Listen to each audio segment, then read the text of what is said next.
In the 188th Block Talks, we speak with Maya Caddle, payments growth lead at the Solana Foundation, who talks about creating your own path in Web3.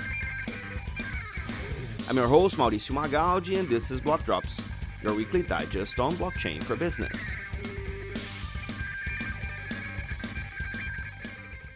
These news are not a form of endorsement, sponsorship, or encouragement for consumption, and are meant for educational purposes only. All right, everybody, I am here with Maya Caddle, who's going to tell us who she is and what she does with blockchain. This has been a long time in the works, so welcome to Block Talks. No, thanks for having me. I'm excited. Yeah, sure. So my name's Maya. Not Maya. People in England mispronounce it. It is Maya. Everyone else is correct. Um, and in terms of what I do in blockchain and in crypto, I work at Solana Foundation and I'm the payments lead for Solana Foundation. Before that, I built an on and off ramp called Onboard. It's a peer to peer on and off ramp. So we were focused on really initially Nigeria, expanded into Kenya. And since it's now become a Coinbase wallet partner. And so it's being pushed globally. So built that from idea all the way to 50 million in liquidity and 4,000 users in our first 4 months. And then before that, I was dabbling around in crypto for a few years. I first got introduced to crypto in 2016 via UBS, actually, which is surprising for some people, but I was working there and they were really big into crypto. They were early into the R3 consortium, and I remember the head of innovation was like, there's this new cool thing called Ethereum, and they've introduced smart contracts, blah, blah, blah, blah, blah. And I was like, okay, well, what does this actually mean? And so ever since I've been dabbling around in crypto. So you are a financial services professional, as a background. So before that UBS run into crypto, what is your kind of origin story there? Sure. So my origin story, I always say, starts a bit at university. Like many uni students, you're kind of pushed into a few career paths, right? So banking, consulting, law, or unemployment. Like that's a fourth secret option. And I was like, well, I don't really want to do any of those. Those don't call to me. Um, and so I actually started this like nonprofit at university. I was like pushing students into different career paths and showing people that there were another option. So that we held a big event at the Shard with like entrepreneurs from around the UK, pulling them together, student entrepreneurs, etc. And then I moved to Hong Kong, lived there for a year, worked there at this huge conglomerate called Jardines, and that kind of pushed me into like thinking more about tech and innovation. I discovered product management. I was like, this is what I really want to do. Um, and at Jardines, I was looking at companies mainly in the West, determining how we could invest in them, whether we should invest in them, and also how we could push them into different markets in Southeast Asia. So did that, discovered product management, came back to the UK, and I was like, okay, I want to go into product management. Now, at the time, and this is not that long ago before anyone's like, wow, it was not, I'm not that old. But basically, at the time, there were no product management roles for new grads, especially non technical grads. There were really only two companies, Just Eat and Skyscanner. And I applied for Skyscanner and I got the job. So I joined Skyscanner as the product manager 6 weeks before COVID lockdown. In between, so great time to be at a travel tech company. But in between that, I was working in.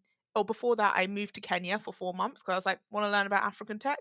Ended up working for a Tanzanian telecom around building a Sharia compliant mobile money products, working at one of the largest neobanks on the continent, helping them expand into Kenya. Joined Skyscanner 6 weeks before COVID. Everything went down, right? Travel, COVID don't really work well together. Um, but I was really fortunate that I was the product manager in charge of expansion and localization. And Skyscanner is a huge giant. Like I don't think people appreciate that sometimes. Just to quantify it, right? It was valued at 1.6 billion pounds back in 2016, and the numbers are only continuing to grow. And especially during COVID, no one really knew what was happening, and so there's a lot of information from a travel perspective and more broadly that was constantly updating and changing. And so it was great to be a product manager at that time in charge of localization because I had to push these new products, this new content into different markets and localize it continuously and make that as efficient as possible. And whilst I was doing that, I kind of realized that there was an opportunity that Skyscanner was missing, or not taking advantage of, and that was to expand into the Middle East. And so I pitched to the C-suite. I was like, this is what we should be doing. Got all the different heads of departments on board, got their approval, and led Skyscanner's expansion into the Middle East and North Africa. So that was an amazing, amazing experience, amazing learning curve. Um, Owned a fair bit of ads for Skyscanner for a while, which I never really talk about because I'm just like, doesn't really matter. And then moved into crypto, did VC on the side as well. So my first full time gig in crypto was very much building this on and off ramp business that I mentioned before called Onboard. I said took that from concept all the way to success really.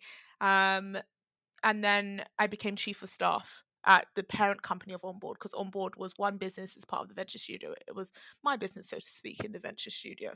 Um, and yeah, it was a really amazing journey.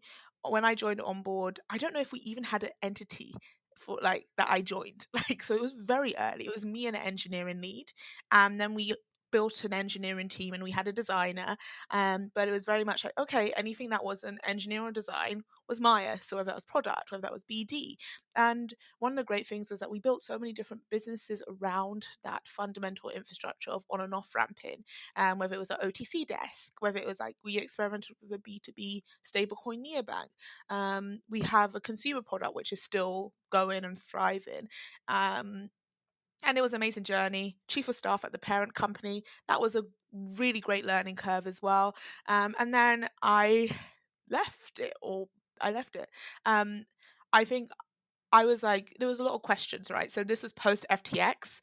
That was a whirlwind to experience and go through. We unfortunately were impacted by that and had to kind of manage that storm.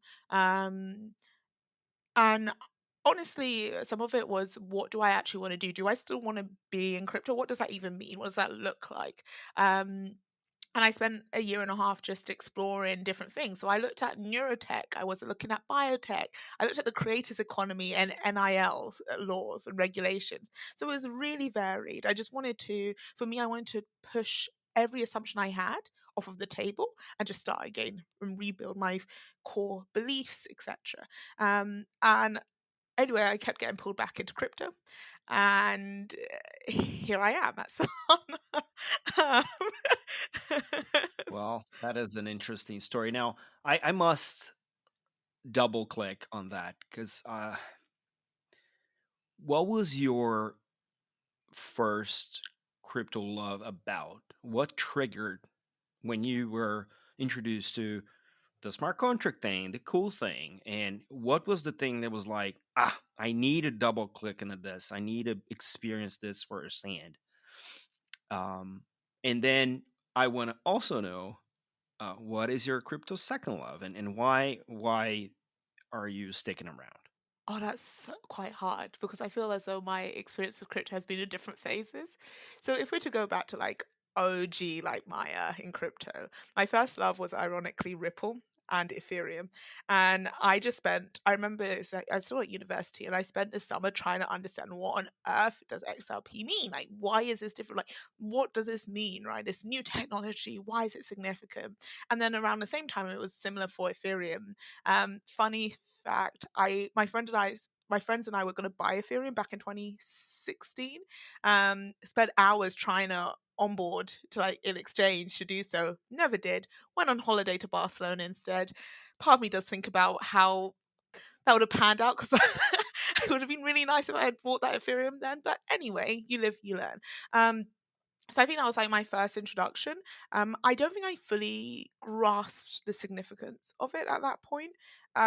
So I would say that was like 1, and then 1.5 was definitely now looking more from an emerging market lens, where honestly, back in 2021, I remember saying, "We already have product market fit in crypto," and people just weren't listening. I was like, "We have it in emerging markets. That's where the real utility is." And that's where people started to recognize the value of stable coins. It wasn't sitting in the West, it was sitting in emerging markets and thinking about that and expanding that. And then all of a sudden it was like cross-border payments, start off with remittance, etc.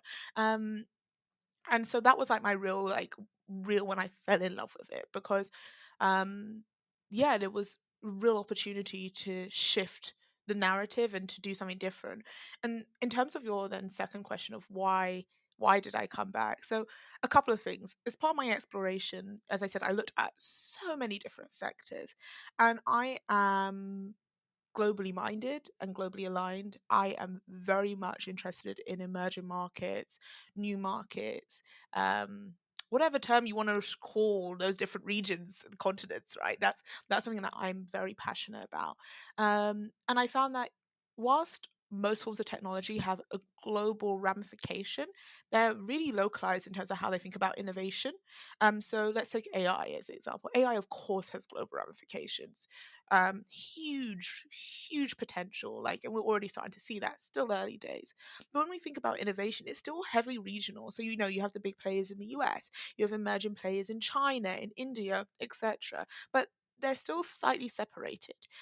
Whereas crypto, I can go into a room and talk about, hey, have we thought about this from the perspective of Africa? Or, hey, have we thought about this from the perspective of, I don't know, India, China, Brazil, Argentina? And people are genuinely interested. So it's tendency and a leaning more towards thinking globally first. And that just aligned with me heavily. I also, um, I also say in another life, I would have been an investment banker. I just didn't like the culture. And to be honest, and I also just felt like there wasn't enough change. As in, yes, markets were changing, etc. But like in terms of actual real innovation, there wasn't enough for me. And so crypto is really a fusion, in my opinion, of like key tenets of finance, um, of tech and innovation, of behavioral economics, especially when you think about tokenomics, etc., and how do you nudge people into doing what you want them to do, and of true globalization. And those things are really exciting. I can't think of a better mesh for myself. And so, yeah, it quite quickly became a no brainer that I needed to be back in crypto, and crypto was my natural home. I think I agree in the perspective of diversity. There's so much that can be done in crypto to, to the point where innovators are overwhelmed. Um, but we are also at fault as an industry, in my opinion, for not providing that aha moment to users. So you mentioned AI. AI had an aha moment for users, which is, oh, this is easier to use than Google. That was the first thing I heard about the first ChatGPT that came, like ChatGPT 3, was like, oh, this is easier to use than Google. I'm never coming back to Google, or things like that. So crypto has a inherent UX problem that forces users to become very technically savvy. And I had this, I think I had this conversation with Amanda Wick, back in the RegTech UK forum last year. The risks of being your own bank are the risks of being a bank. So if we are to, to become this self-custodial world, with the current UX, the technical bar is too high. So I wouldn't want my mom or my dad, who are over 70 years old, to be managing their finances in a way that would expose them to risks of being banks themselves. So, so I think that's kind of one of the one of the cornerstones of adoption that I think we're failing at. In your experience, current and past, what are other shortcomings you've experienced as you built, that now in your new role you're being able to attack? So I think you're partially right. So historically, the challenges that we've had with crypto is I think UX is sometimes too simplified of a term, but as an industry, we do keep referring to it, but it's not so much just UX because UX can sometimes just, people think of like, oh, this app, it doesn't, it's not intuitive, blah, blah, blah. It's not just about that part of the user experience. It's not just the app. It's the whole flow. It's the technical jargon. It's the okay, connect my wallet, but how does that work? And then it's disconnected. And what does it even mean to connect my wallet and sign a transaction? Like, well, why? Um, and I think that has been a challenge, and we're starting to see products that are emerging that are abstracting some of that complexity. So one of my favorite that always comes to mind is Sling Money, right? Also based in London. Excellent, right? It enables me to send money. It's almost so for those who don't know about it, think of it as a bit like Venmo on chain. Um, but it's not tied to a single currency. So I could be sitting in Brazil, and you could be sitting in London, and I can now easily and almost instantly send you money, and you can off ramp it to pounds and vice versa. Very, very smooth user experience. So I think we're starting to see some of that abstraction come.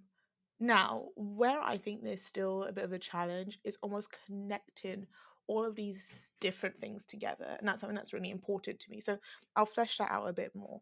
Um, I want one thing that we need for crypto is to make it as easy at the moment where we've really got PMF is in terms of payments, right? Whether it's remittance, whether it's cross border payments, etc.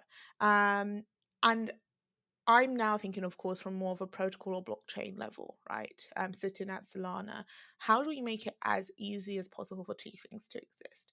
One, for products such as Sling to emerge and build within our ecosystem. How do we make that as smooth and as easy as possible? And there's a bunch of things that Solana already offers, but whether that's distribution and marketing support, local teams like through our super team network that can give you like local insights and really help you push into new markets, find talent, etc.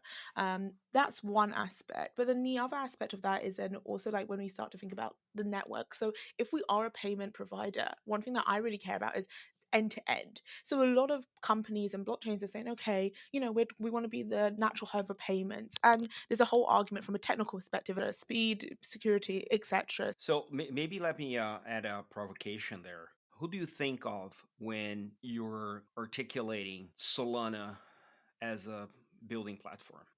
So there's three categories I think of. One is infrastructure players. And so these could be stablecoin orchestrators, these could be stablecoin issuers, it could be on and off ramping providers. That's one. Those are really fundamental for us to continue to thrive as a preferred and best destination for payments globally. That's the first step. We already have quite a robust network when it comes to those things, but it's just about continuing to grow that, flesh it out, etc. The second aspect is crypto native players. So those that are thinking about how we can revolutionize fintech financial applications on chain. So Sling Money being one example of that, almost some could describe it as a Monzo on chain, you could describe it as a Venmo on chain, etc. And then the third aspect is what I describe as the crypto curious. So those are more traditional financial players, whether those are fintechs, whether those are proper tradfly players.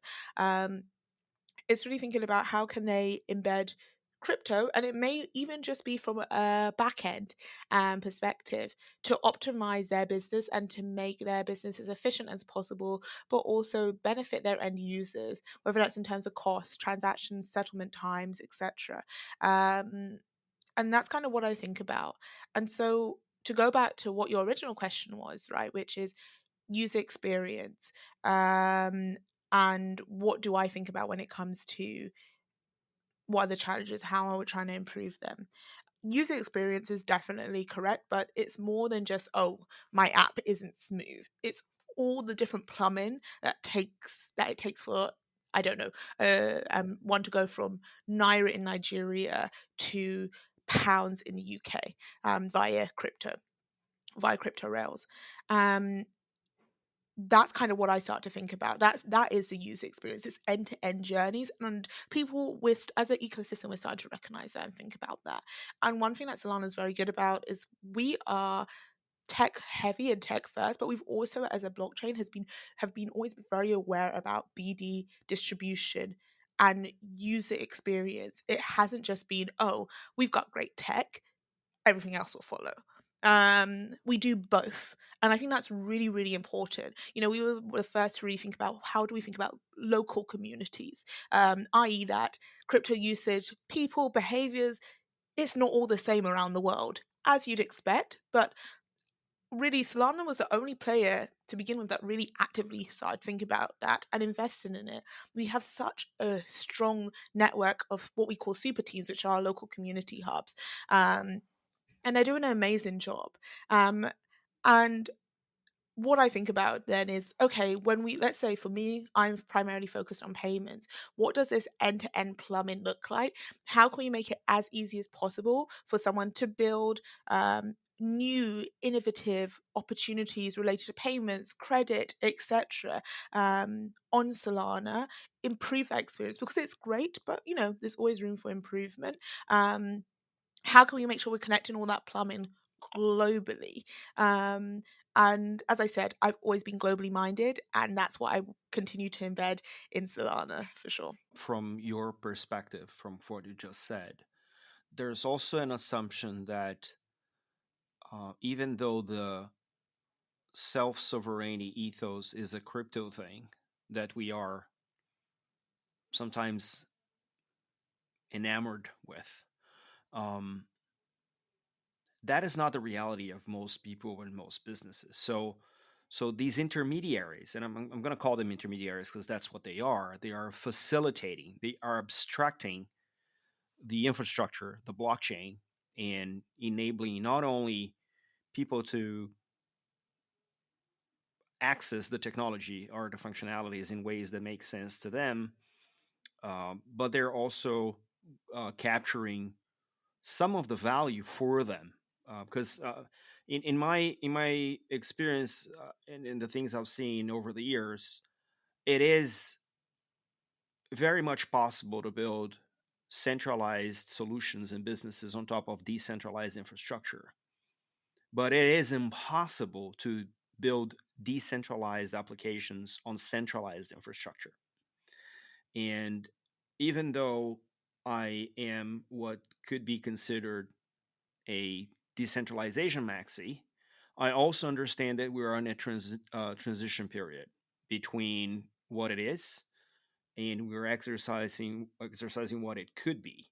So the likes of Bridge and Sling and BVNK and all the other um, stablecoin sandwich players, I want to say, um, are are playing that intermediary, which is very necessary, which regulators love, by the way, because at least as someone they can go to an address and find a person, to talk to.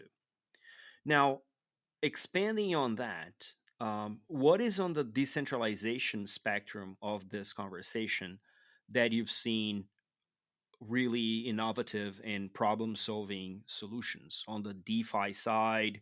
Whether it's a DeFi play or not, really doesn't matter. But on your area of expertise, which is financial services, banking, and payments, what are the things in the ecosystem that really attracted your curiosity in terms of, this sounds like something that we should pay attention to? I think decentralization is a sliding scale, like, and even within that, right, it's not just pure centralization or pure decentralization. I think a lot of things sit somewhere in between, um, and there'll be increasing debates as to whether something is truly decentralized or not, as we see more products and innovations come to market. Well, one, I'd like to shout out what we built at Onboard, right? Because in reality, it is decentralized. It's a peer to peer on and off ramp. I'll explain briefly peer to peer on and off ramps because I know some people will not be familiar with that, especially those sitting in the West. One of the biggest peer-to-peer on and off ramping players is Binance P2P. Now that isn't really a decentralized solution; that is a centralized solution. And in reality, it's really important. If there's one thing I want you guys to take away from this episode, is the importance of on and off ramps.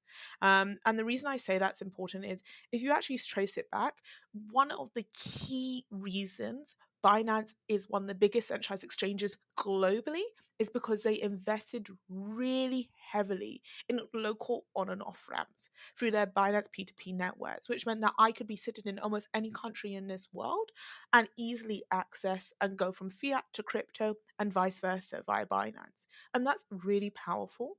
And actually became a really important moat. So even if, for example, as a user, I was engaging in DeFi applications, I was probably on and off ramping in many parts of the world via Binance P2P and then going into a non-custodial wallet. I think on and off ramps are really important. So the way in which P2P on and off ramps work is you have the buyer and you have the seller. Usually you have also a liquidity provider who provides is on one side of every transaction. They can be the buyer, sometimes they're the seller, right? So what happens is the buyer and seller is matched based upon the volume and pairs they're trying to trade. So fiat and the crypto pair. The crypto is moved into an escrow, and this is where the difference comes into play: is the escrow and how it's constructed. So on platforms such as Binance with Binance P2P, Binance is the escrow, which means it's custodial and centralized in nature. Um, for onboard, we had smart wallets acting as the escrow service, and every liquidity provider had their own smart wallet. And that's how we then became non custodial and therefore decentralized to some extent in nature. Um, and then what would happen is, as I said, crypto moves into escrow. Off platform, a fiat transaction takes place. So that could be a bank transfer, it could be mobile money transfer. In theory, it could be someone handing money to someone else. Both parties come back onto the platform, say that fiat transaction has taken place, crypto is released from the escrow to the buyer. And that's how P2P on and off ramps work. And as I explained in that description, we built a non-custodial version of that. And that's really interesting. One, just from a pure fascination perspective and technological perspective. Two, also from ability to scale. And this is why P2P on and off ramps work and are really good in many ways. Yes, there's improvements that you can make from a user experience perspective, especially from confirming that both parties confirming that the fiat transaction has taken place. But why it's magical is that if you are a traditional on and off ramp provider, more custodial in nature, custodial isn't the right word in this case. Actually, it's more in terms of a traditional provider, right? So i.e. you're trying to integrate with card networks, etc., banks or whatever in the local country. That takes time. You have to go about integrating with loads of different players. And especially when you step outside the West, that means that you have to integrate with the different mobile money providers. Maybe in certain parts of the world, they do account to account transfers. You have to integrate with that. That takes a lot of time, not always the best environment, not always easy to access APIs, etc. P2P doesn't have to worry. You don't have to worry about that. You fundamentally just need liquidity providers in different markets. So people who can go from the local fiat to a stable coin, for example, or local fiat to a specific cryptocurrency. And that's it. And then you can build up the networks from that. And so I think you can see that there's a really interesting mix of non-custodial decentralized applications with something that is fundamental, and it is truly fundamental to crypto existing and thriving, especially when we think about end-to-end payments. That's one. Another aspect is definitely more decentralized payments more broadly. How does that look? How does that evolve? I think what we're going to see is that it will feel more centralized on the front, but in the back, it's going to be decentralized, right? And that's really the way it should go, because part of that involves abstracting some of the complexities, right? Because decentralized applications and non-custodial applications are complicated as hell, and the user shouldn't have to be worrying about that. And then the final application is also when it comes to credit. Credit is something that I'm really intrigued by. It's the next wave of innovation, in my opinion. We're starting to see PMF in payments. Credit will be next once payments are really solved and we really see the volume drive forward. And so decentralized credit solutions are really important. So you can think about that. There's different aspects within that, right? that could be simply from crypto as a source of liquidity. It could be decentralized in the way in which you construct and do underwriting or structure a loan or credit facility. Um, etc. And I think that's a really interesting intersection. It's still young, but that's one that I'm increasingly keeping my eye on and delving into. If more broadly, not even just from a decentralized perspective, but if you're interested in the intersection of credit and crypto, there's a really great article about one aspect of credit, which is written by Kevin Mao. I'm definitely mispronouncing his surname, but he used to work at Block Tower, and he wrote on Not Boring, the Not Boring Substack about it. I would definitely recommend checking that out. I love that because that speaks to a lot of the data mobility. Because credit runs on data, and I think the fact that we're running credit on chain allows for that data to flow more easily and be automated in a variety of fashions. And I love that, especially on the collateral side of things, which are usually very slow to move. Um, it is a space in which blockchain automation definitely can make a mark. There is a paper from the IMF of all people, I think from 2023, if I'm not mistaken, where they equate what DeFi lending is and what traditional lending is, in the comparisons and where things are, like orders of magnitude more efficient on DeFi than they are on TradFi. But then there's all sorts of, at that point, was unknown risks of DeFi.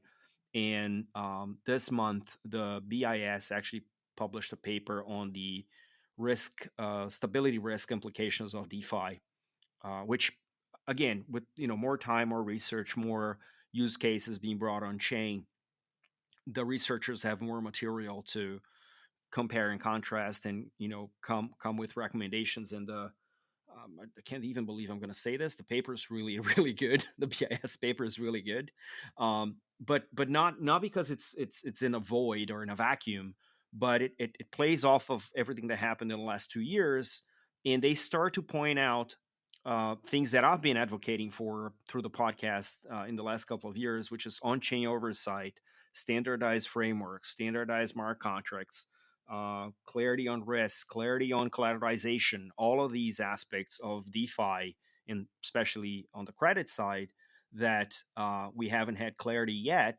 But if something, an institution like the BIS is actually advocating for, in now with knowledge, having, as we say, done the research, it seems that this is a movement that little by little we're going to see in traditional finance, in this convergence of TradFi and DeFi, and hopefully all we're going to have is Fi, and then I can retire the podcast. But enough about that. I'm now interested in the things that you're looking towards. We spoke about a bunch of possibilities, and which is perfectly fine. But you mentioned about AI. We're talking about blockchain. There's quantum computing coming, and all that sort of stuff. Um, how are you managing the fire hose of innovation that is blasting everywhere every day as a product manager? Because the excitement of the technical team of trying some new tech is always one of those things that are like, I want to try that out. I saw this on an article. Can we try that? And obviously, not everything is trivial, and not everything is compatible with the roadmap or whatever the case is. What is that in your experience? I mean, in your early and now in your experience, how do you manage that excitement on technology that sometimes is divorced from user needs, or a product roadmap, based on actual market research? As a former product manager, um, when it comes to, look, there's so much happening. And it's really hard sometimes to wade through the noise, even ignoring, like, even just thinking about within crypto alone. There's new stuff every, if it was minute. Um, And I think what you have to learn is really to say, okay, this is my area of focus. Um, and okay, well, let's say there's a new technology that comes in. Really trying to delve into and understand how can this either improve things for my end customers' perspective, or improve things from a business perspective. So for you guys as a business, um, and that's in how I would break it down, and then think about potential use cases, applications, etc. Before really committing any real technical um, prowess to it, because I think sometimes we all are guilty of just following the hype, and then you spend months down the line, you're like, oh, this actually wasn't worth it. And so that's how I would approach things. And then also, so doing that, that's more of a proactive perspective, and definitely you want to sit on the proactive side of things. As part of the proactive element, it's very much saying, okay, well, end customer and or internal business unit that uses this product that I'm building, what are your current challenges? Why? How do you think this technology could improve it? They may just say absolute nonsense, and be careful of just purely following what someone says, because what someone says and what they do are two very different things. But that's how I definitely think how I would think about it if I was still a product manager. Sitting on the BD side of things is a bit different, and you do still get, it's a massive fire hose, right? And you have to kind of wade through the noise at times. But you have to kind of then have a really strong strategy so that you don't just shift into reactive or following and copying and like just doing what competitors are doing or worrying about competitors. You have to be really proactive and really think about your strategy, have information data to back that up, and be flexible at times, because yes, sometimes you do have to adapt and change. But I think having that clear path that you're following and knowing why, and leveraging case studies that aren't just necessarily within your industry, especially within crypto. There's a lot of case studies that exist, but sometimes we're too like blinded by the fact that this is crypto, this is all new. There's other sectors and learnings that we can pull in, and that's kind of how I then think about it from a BD perspective. Can you elaborate a little bit? Because I love that you moved around in the sense of your role, um, into things that are either more interesting or more aligned with what you want to do, from time to time. But I would love to understand your decision making framework for those changes, and how you adapted or improved on it or refined it over the years. Sure. So I think there's been three, four key shifts. Some I was doing at the same time. So one was deciding on product management and not going into consulting, banking, or unemployment or law, which were the options at university. Um, and then the next was VC. The one after that was like chief of staff, BD, and then finally, like it's now properly BD partnerships. So if you think about product management, that was very much like, okay, well, what skills do I want to build? What do I want to learn? I wanted to really understand what it takes to build products and businesses. Um, I also wanted to have an intersectional viewpoint and understanding. Um, and I also wanted to be in a space or sector that was growing. And so I remember very much deeply researching product management, understanding like, okay, it's still a relatively new job role. How is it evolving? And at that time there was strong data to show that, okay, product managers were being paid well, which is really important because, still got bills to pay. And B, there was now this emergence of chief product roles, right? Chief product officer roles, rather, that didn't exist before. And so a combination of learning and growth potential and role growth as well was something that was really important to me. And that's kind of how I made that decision. I made that bet. And actually, in the process, I turned down a job offer that was paying me a lot more, which was in banking. But it was the right decision for me. And then the next transition was in VC, and I was doing that on the side. That wasn't really an active, like, I didn't have to forego one role to join and do VC. It was more, as I said, okay, well, this is another part of what many tech companies have to experience and go through. So, what does the other side consider? How do their processes work? How do you um, how do you decide that this is the actual bet that I want to place, and how do you try and optimize that to increase the chance of success and placing the right bets? And it was really important for me to do that. One, two, I also was really curious to just learn about different businesses and almost having the opportunity and actively being encouraged to learn about different business models, different sectors was really appealing to me. Um, and the downstream effect of that, which I didn't think about at the time, was very much um, improving my networks rapidly and really aggressively. Um, I think when it comes to VC, honestly, no one was hiring, and it wasn't that I applied for a job. I just created a pitch deck of myself and sent it to a bunch of VCs and pitched myself to VCs. I was like, these are my thesis, and this is what I think you're missing as a VC, or what you should double down on as a VC. Um, let's work together. And so I ended up working with Hustle Fund and Sahil, the founder of Gumroad. And that's what I did, and it was an amazing experience. And then when it came to chief of staff, once again, I was at Nestcoin, building on board, built that out. And I went to our CEO of Nestcoin, Yele. I said, I'm going to become your chief of staff. And he was like, I don't want a chief of staff. I was like, well, you're going to get one. It's going to be me. I created a JD and I was like, here's the business case and why you need one. And for me, I really wanted to understand, okay, at the business level, at the more senior level, why are certain decisions made? How do you think about that strategically, etc.?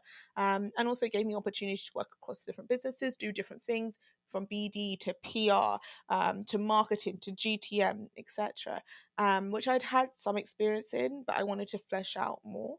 Um, and that was a decision behind that, and that's how I then transitioned into that. And then BD, which I'm currently doing full time now, was okay, what do I actually enjoy and what am I good at? I'm really good at connecting with people and meeting people. There's things that I've done where I look back, I was like, how did I end up there? Whether that was, I genuinely remember, I'll give an example that shows that perhaps this is just my natural calling. When I was 14, I thought I wanted to go into consulting. And at the time, there were no consulting roles at all. Um, and so I wrote a letter to every single CEO of major consulting companies, the big four, MBB, and I was like, here's me, here's my CV, which really had nothing on. I was 14, right? I want to work for you. And I got a response, and I ended up doing some work experience at PwC. Um, I ended up in a room with Vitalik for a week in Zambia talking about crypto and emerging markets. Like, so I just found I was really good at building relationships, getting opportunities, finding them, building them out my own in my for myself, etc. Um, and even this current role in Solana, they weren't hiring. There was no job that I applied for. I said, "Hey, Solana, this is an opportunity I think that Solana's the right fit for, and how I think about the strategy." And I remember speaking to my boss and said on the first call, I was like, "I want to work for you. I'm going to work for you. Here's a job description. Here's my 90-day plan. Here's what I think should be done." And the rest is history, and here I am. And so I guess when I think about the different transitions in my career, I've honestly made my own opportunities every single time. Like I can't think of, even when I was joining onboard Nestcoin, they weren't hiring either. It's always been me like actively pushing myself, pitching, networking, building relationships. And I found I was just doing that naturally. And so BD was just the next move for me. And it just fulfilled me as a person, what I like, what I tend to do well, etc. How do you keep yourself healthy with all of that? So there's physical and then there's mental health. And they do overlap, they're also separate. I think physical health, look, I could definitely do better on. If we're going to run a race, I will run with all my passion, but I will be out of breath at the end of that race. So that's still a work in progress. When it comes to like mental health, I'm been really just proactive on that front. Um, I'm a real believer in meditation, in journaling, etc. And as an individual, you just kind of find what works for you. I think it's also really important to make sure that you carve out pocket and space for yourself. So one of the things that I make sure I do is every Friday evening I will go out with a friend for dinner. Like eating out is like one of my personal like things of joy. I am definitely a foodie, a non-snobbish foodie. I don't like pretentious places, just to clarify in case someone's rolling their eyes listening to this. Um I like just trying new cuisines, new places, etc. And so I've tried to really aggressively like hold that space. And if it's not a Friday, it's going to be a Saturday. That's kind of how I balance things, so that at the end of this, I'm not looking back at my life and thinking, well, I've achieved all of this in my career, but at what costs. Like, I'm depressed, I'm alone, right? I don't really just want that. And so it is a balance, and there's times where you definitely can't be balanced at all. You just kind of learn and grow and figure out what works for you. In current day and age, with everything you've gone through, what is usually your recommendation for people that reach out to you? Hey, Maya, I would love to get into crypto. What is your welcome to crypto recommendation to them? So I always say, okay, take a step back. First, what matters to you? And that's an honest conversation you have to have with yourself. For some people, it's money at all costs, don't care about anything else. For other people, it's more passions. For some people, it's about network. There's so many different things, right? So I always say there's like 5 things you can optimize for in your career. You probably aren't going to get all at once, but you can get certain things. So that is passion. Money is the second one. The other one is skills. The next one is network. And the other one is status, right? Um, and you have to kind of think for yourself what is important. Now, if you're talking more about, I always say, I think for me, passion is important. Like, I can't do something that I fundamentally hate. I'll die inside gradually. Respect to those people who can. I'm just not that person. I can't do that alone. And when it comes, if it is passion based within crypto, there's so much, and it's overwhelming to try and enter at times. So you have to then think of, okay, well, where does my curiosity naturally go? So I have a friend, for example, who's really into gaming. So she works in GameFi.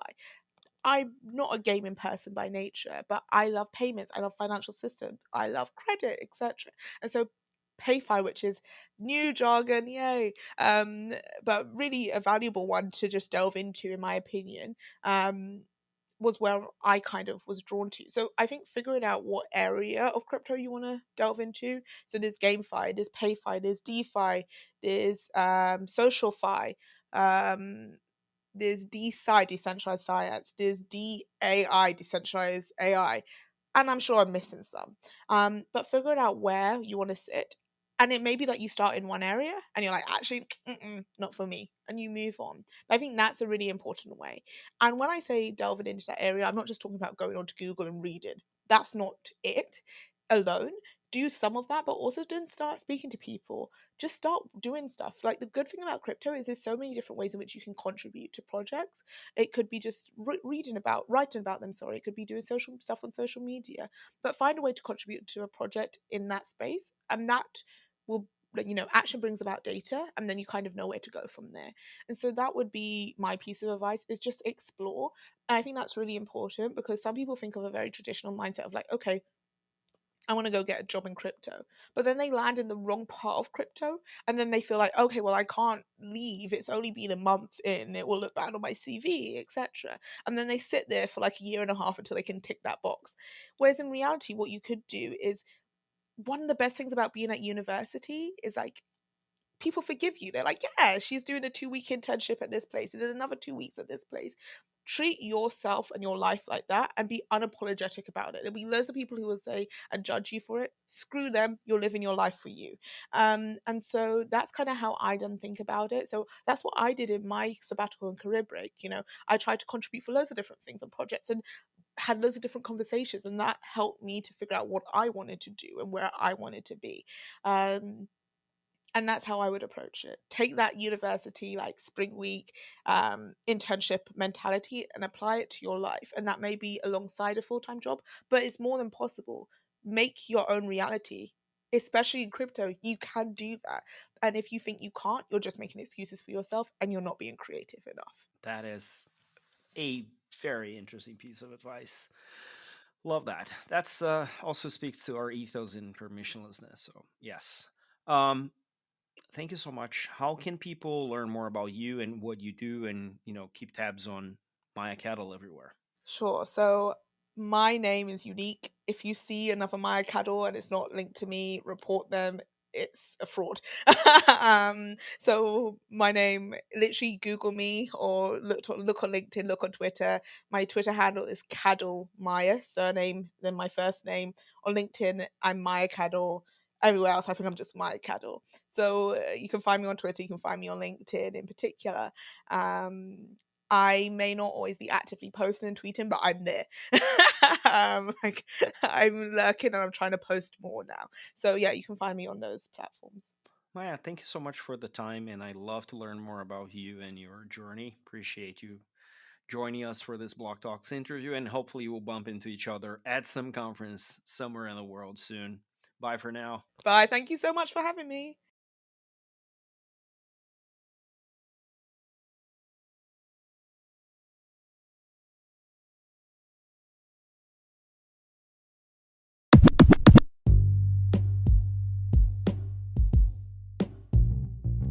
Catch us online. We're on Instagram at BlockDropsPodcast, on Twitter at BlockDropsPod or ZeroX Mauricio. We're on Lens at blockdrops.lens. We have a newsletter on LinkedIn.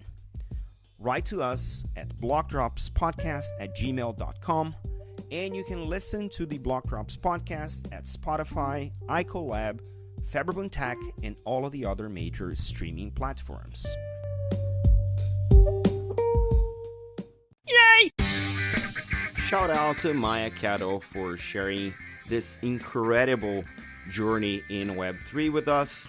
Don't forget to leave the ratings on your favorite player and check out the store at blockdropspodcast.xyz. This is all for today. Stay rare, stay weird, LFJ.